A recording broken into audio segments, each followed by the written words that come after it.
Bonjour, je suis Marina Lizard, chargée de communication chez Cotral Lab. À l'occasion de la semaine de la santé auditive au travail, je vous donne rendez-vous du 16 au 20 octobre avec Gwenolé Nexer, expert de la protection auditive.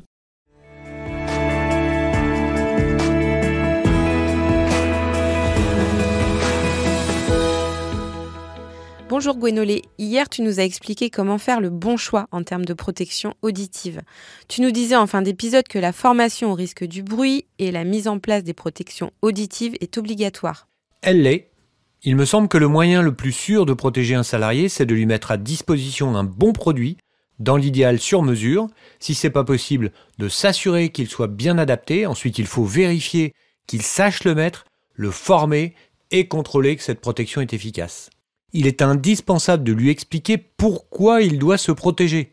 Même la protection la plus confortable est gênante au début. C'est comme la première fois que vous portez des lunettes.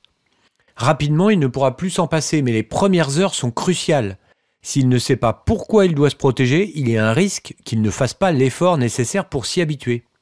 Il faut donc lui communiquer une information, 15 à 30 minutes suffisent, pour lui expliquer ce qu'il risque s'il ne se protège pas. Cela doit être percutant et marquant. Le Code du travail indique que les salariés exposés à un niveau de bruit supérieur à 80 dBA sur leur lieu de travail doivent recevoir des informations et une formation. La norme 458, que nous avons évoquée hier, va dans le même sens, en précisant qu'il convient de donner suffisamment d'informations et de dispenser une formation appropriée à toutes les personnes qui ont besoin d'utiliser des protecteurs individuels contre le bruit. Cette formation doit inclure une dizaine de points reprenant ce qui est décrit dans le Code du travail. En synthèse, il conviendra d'expliquer les risques du bruit et ses effets, qui, ne l'oublions pas, ne sont pas que la perte auditive, comment s'en protéger et comment utiliser et mettre correctement en place ces protections auditives. Est-ce que tu peux nous détailler un peu ces 3 points ? En ce qui concerne les risques du bruit, le premier risque, en tout cas le plus connu, est évidemment la dégradation de l'audition. La majorité des personnes en risque bruit pensent que la perte auditive va arriver du jour au lendemain, comme une maladie qui se déclare.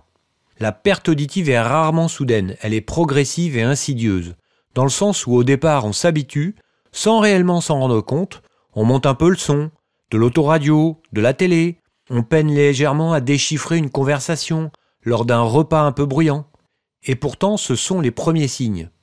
L'être humain subit une dégradation naturelle de l'ouïe, tout comme de la vue, en vieillissant. On l'appelle la presbyacousie pour l'ouïe et la presbytie pour la vue. Mais lorsque cette dégradation naturelle due à l'âge est doublée d'une dégradation due au bruit, cela accélère le processus. Et donc, quels sont les autres risques ?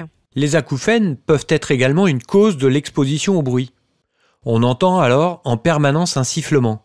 C'est assez supportable lorsque l'on est dans un environnement avec un fond sonore. Mais dès que l'on est dans le silence, on n'entend plus que cela. J'en souffre en ce qui me concerne depuis l'âge de 18 ans.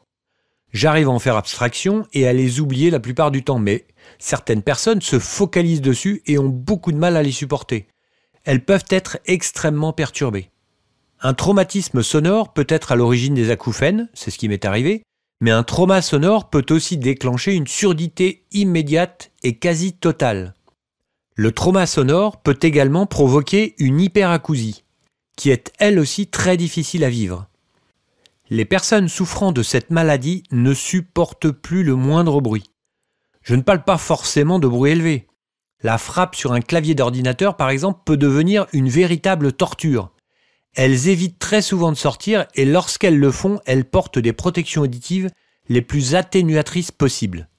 La vie sociale est dans ces situations quasi impossible. J'évoque ici des situations dramatiques pour les personnes qui les vivent, mais elles vivent. Le bruit peut aussi tuer. Imaginez que vous ayez équipé un salarié d'une protection trop atténuatrice et que celui-ci décède écrasé par un véhicule qu'il n'aurait pas entendu venir. On parle aussi d'effets extra-auditifs. Le principal est, je pense, le stress, dont les effets sont nombreux. Les plus importants sont les troubles cardiovasculaires.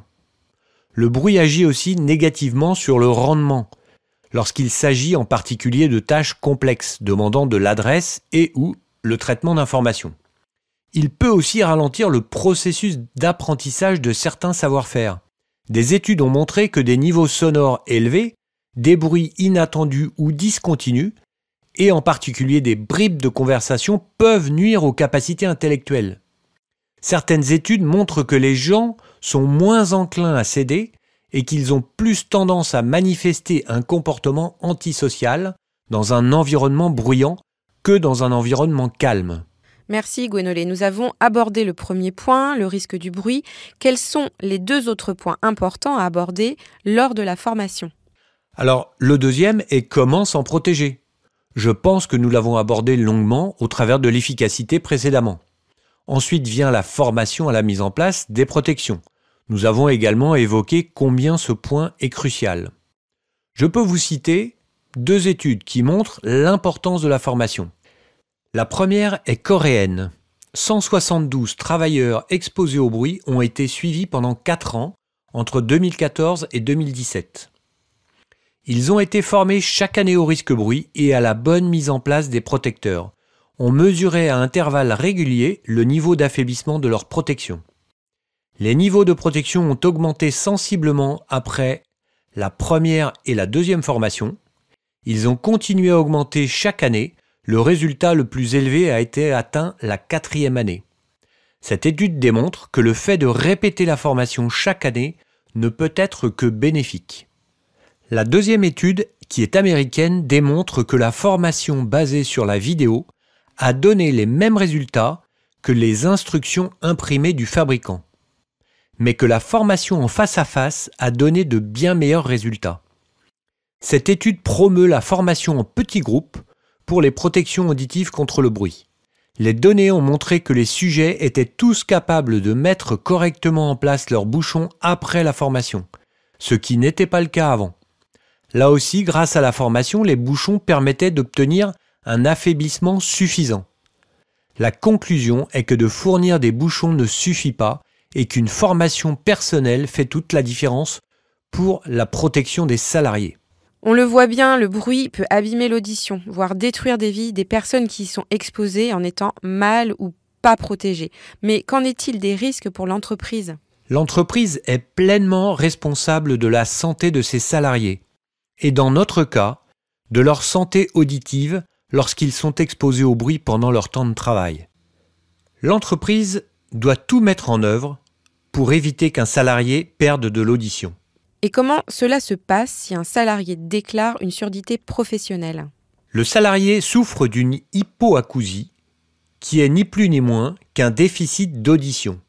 Elle se caractérise par un déficit audiométrique le plus souvent bilatéral et symétrique, qui affecte généralement les fréquences aiguës. Le déficit doit être d'au moins 35 dBA sur la meilleure des 2 oreilles. En premier lieu, c'est l'assurance maladie qui la première viendra réclamer à l'entreprise le montant des indemnités qui seront versées chaque mois aux salariés selon le taux d'incapacité reconnu. Dans les 2 ans qui suivent la déclaration, le salarié peut demander une indemnisation. Il fait alors valoir une faute inexcusable de l'employeur.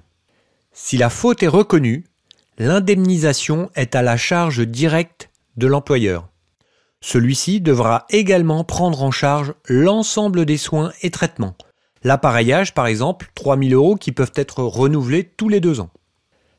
En France, le coût moyen direct pour l'entreprise est de 96 000 € pour une surdité professionnelle reconnue, mais peuvent grimper à 200 voire 300 000 € par salarié. Il y a environ 1000 cas par an, soit un coût annuel direct pour les entreprises de 100 millions chaque année. Vous devez être irréprochable. L'avocat du salarié pourra par exemple faire valoir que ces protections n'étaient pas adaptées, pas confortables, que vous avez voulu faire des économies au détriment de sa santé, alors que des produits plus qualitatifs existaient. Même si vous achetiez de bons produits, réalisiez la formation, le suivi, il ne manquera pas de vous reprocher de ne pas avoir vérifié l'efficacité des protections, alors que les normes le recommandent, que les fabricants le proposent. Vous faites très certainement au mieux pour vos salariés et ils vous en sont très certainement reconnaissants. Mais là, c'est un avocat spécialisé qui connaît parfaitement les failles sur lesquelles il peut vous faire tomber. Merci Gwenolé. Effectivement, l'entreprise doit être irréprochable. Demain, nous allons interviewer Marilène Ledreff, animatrice sécurité en charge des EPI chez Orano. Elle nous parlera de son expérience sur le terrain. À demain.